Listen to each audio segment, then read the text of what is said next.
Now let's bring in now current Liberal Senator and former Australian Ambassador to Israel, Dave Sharma. Dave, great to see you again. Now, this news tonight, very concerning that Iran has breached the ceasefire agreement brokered by Donald Trump just this morning, our time. What's your response to this news? Look, we've had mixed signals from Iran. We've had some suggestion that if they are stopped, if Israel ceases attacking them, they will stop responding in kind, but they haven't explicitly agreed to a ceasefire. You also need to bear in mind that we don't know how well command and control arrangements are working in Iran. They've lost a number of their senior military leaders. I think the supreme leader is in hiding somewhere. So it's not necessarily the case that they can give an order and everyone will follow it. And there's a possibility that there's been a breakdown internally in Iran here too, where the leadership wanted to observe a ceasefire, but elements of the IRGC did not. But it's very hard to know at this stage.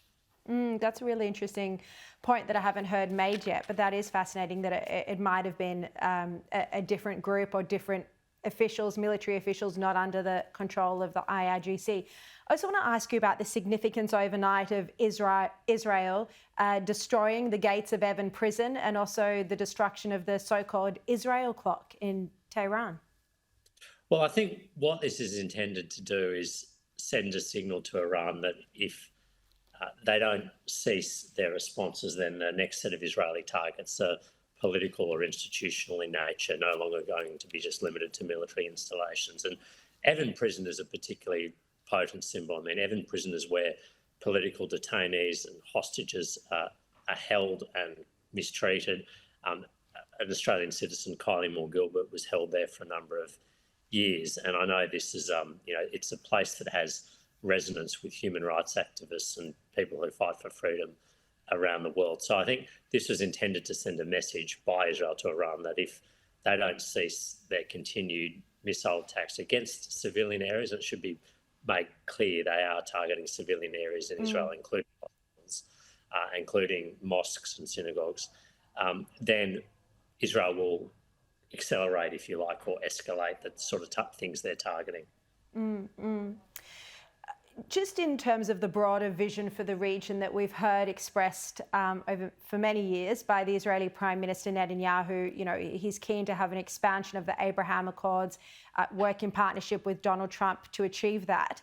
Does it give you hope that during this war with Iran, that some of the other Arab nations did assist Israel in downing Iranian missiles in their airspace? Either they helped in intercepting them or allowed Israel to do so in their airspace. What do you think about that?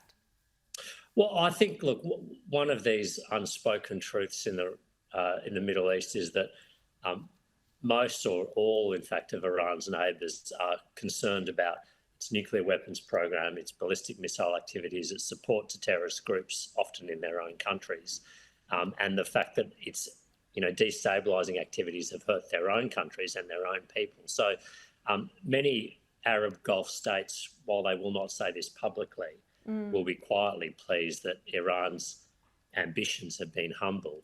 And I think they would like a future where they can focus on the governance of their country, the development of their people, but also have open diplomatic relations with Israel. But if you look at the history of the region, I mean, the single most destabilising and negative force in the region over the last 2 decades has been Iran, its armed proxies. I mean, Iran has made Lebanon and Yemen ungovernable. It's made democratic Iraq struggle. It propped up Assad in Syria for 10 years beyond his expiry date. And of course, armed and funded and trained Hamas and Hezbollah, which directly attacked Israel.